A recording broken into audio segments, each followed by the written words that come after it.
A very good morning to all the students of class 6. Dear student, today we will study the 14th chapter of social science named as Chalukyas and Pallavas. So, dear student, we will study this chapter from the book Our Land, Our World. So, let's begin with the chapter 14, Chalukyas and Pallavas. So, very first, dear student, we should know what are the significant terms of this chapter or what we will learn in this chapter. Okay, so the important terms of the chapter is very first, vessel. So, what is the definition of vessel?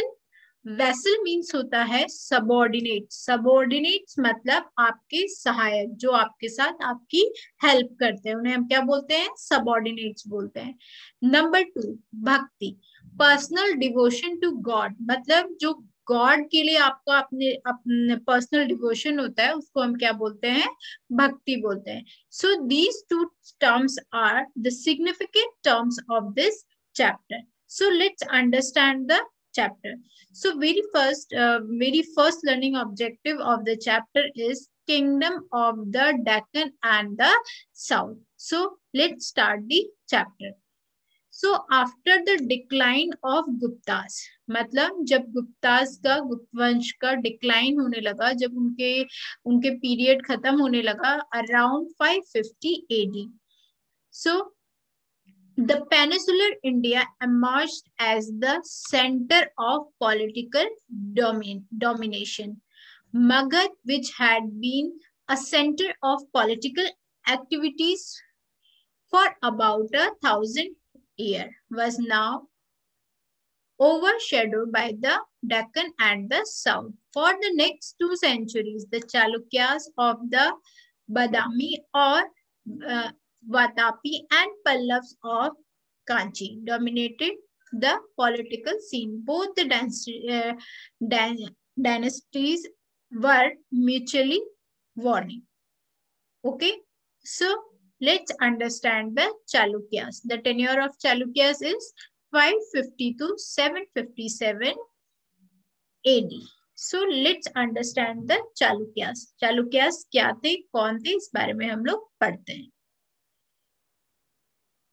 So, dear student, during the Harsh rule, जब हर्ष का rule था कहाँ, north में, ठीक है, तो the Chalukyas had established their powerful empire in the North Deccan. ठीक है, तो चालुक्य ने अपना कहाँ पर एम्पायर एस्टेब्लिश किया?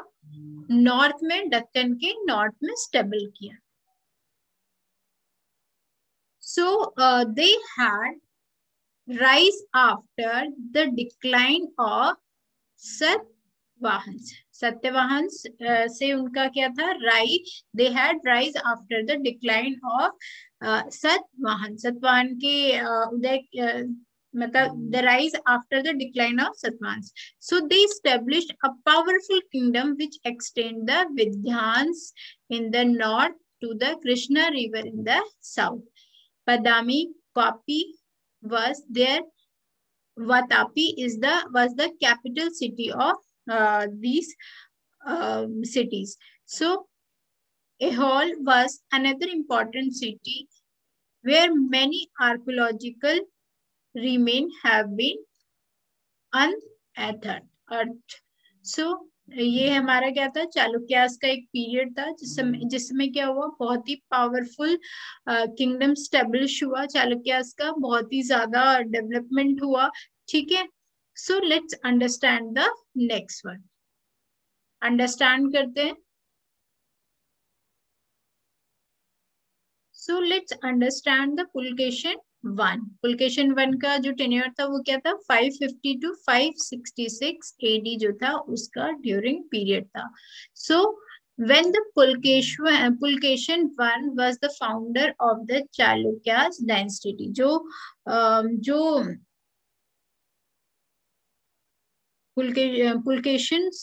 पुलकेशन 1 था वो कहाँ का फाउंडर था? चालुक्यास डायनेस्टी का फाउंडर था.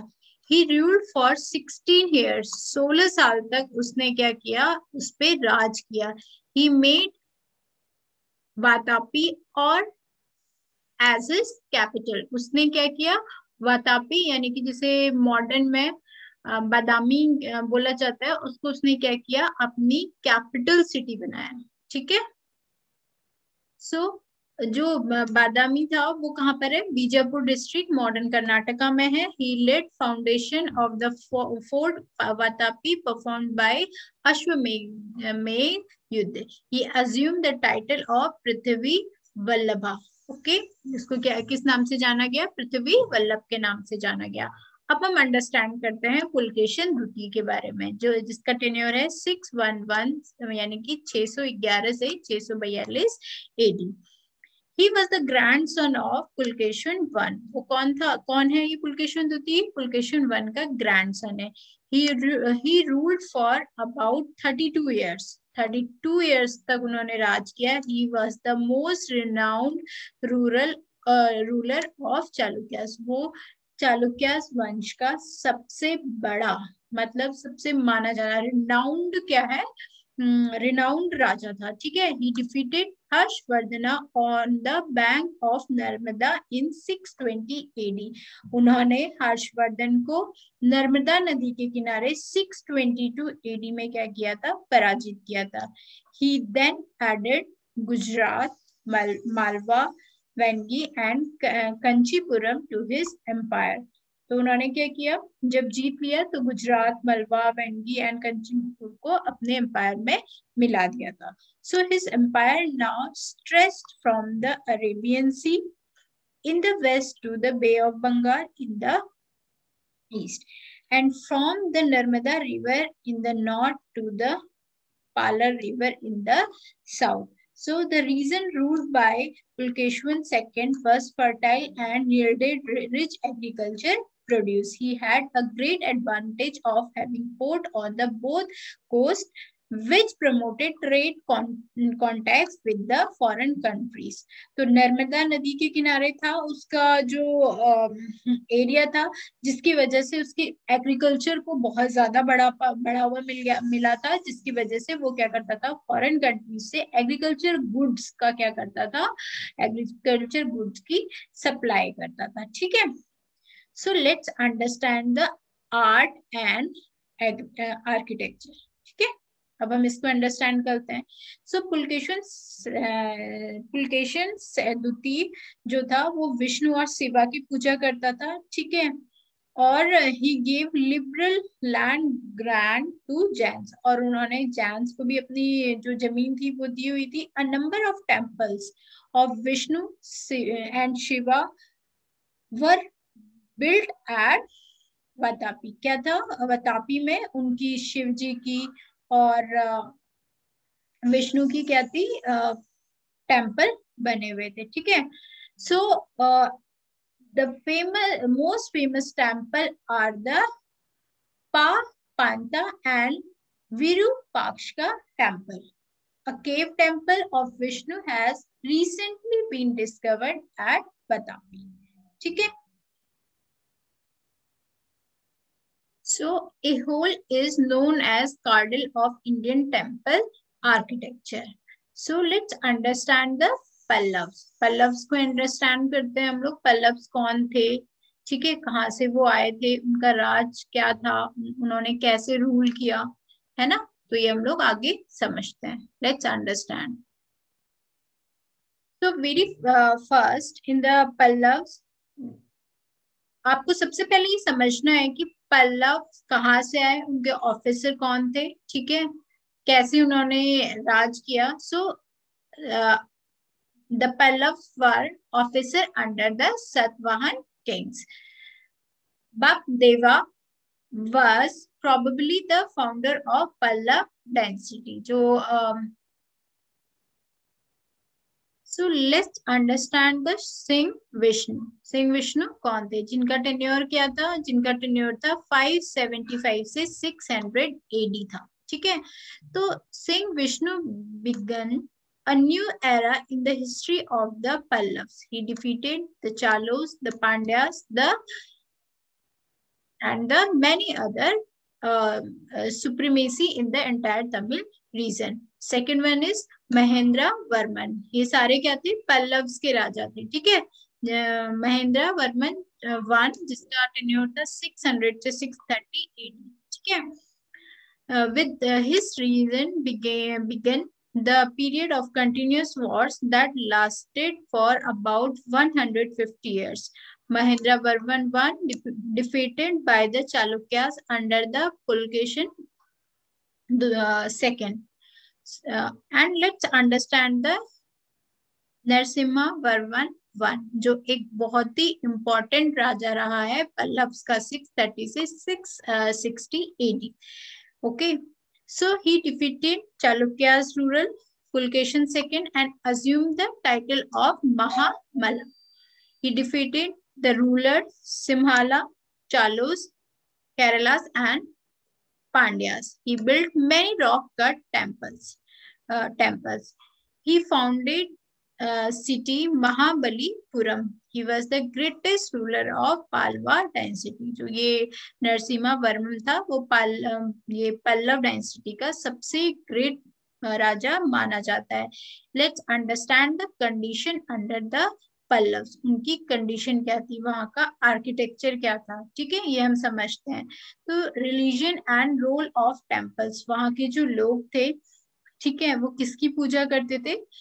As you can see in my screen, this is the pictorial part of their temple, Shore Temple, which is in Mahabalipuram. जो महाबलीपुरम पल्लव्स के ही टाइम पर खोजा गया था, ढूंढा गया था, ठीक है.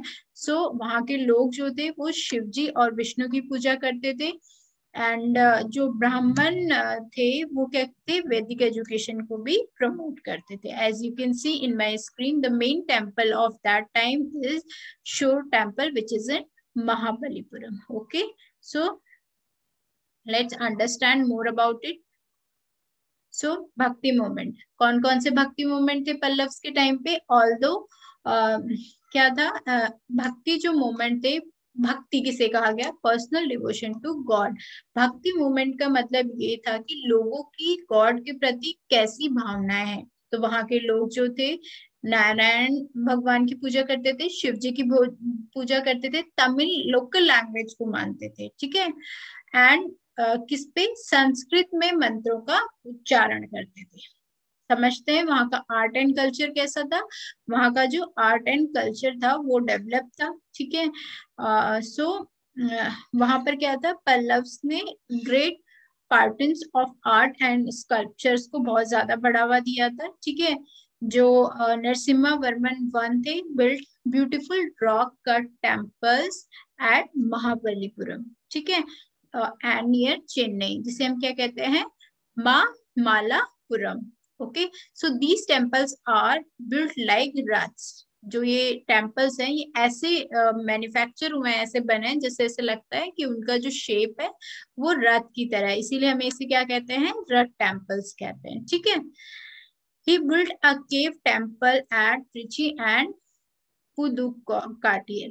Rock temples were also built at Kanchipuram. So these temples have a tall sky-rising tower known as Shikhara, and Kailashnath temple at the Kanchi is a famous beautiful sculpture. Shore temple at Mahabalipuram, Mukteshwar and Matangreshwar temple at Kanchipuram and the Pancheshwaram temple at Gudimalam are made in different style. तो यहाँ पर क्या है, different different style में ये बने हुए हैं. तो ये क्या था, हमारा पल्लव्स के टाइम का आर्किटेक्ट था, पल्लव्स के टाइम का कल्चर था जो डेवलप था. किसके लिए डेवलप था, वहां का जो रिलीजियस पार्ट था, शिव जी और विष्णु की पूजा की जाती थी, तमिल की लोकल की जो गॉड थे उनकी पूजा की जाती थी. सो इस चैप्टर में, जो कि चैप्टर 14 है, हमने चालुक्यास एंड पल्लव्स के कल्चर को पढ़ा, वहां के सिस्टम को पढ़ा. This is all about the chapter 14. Thank you.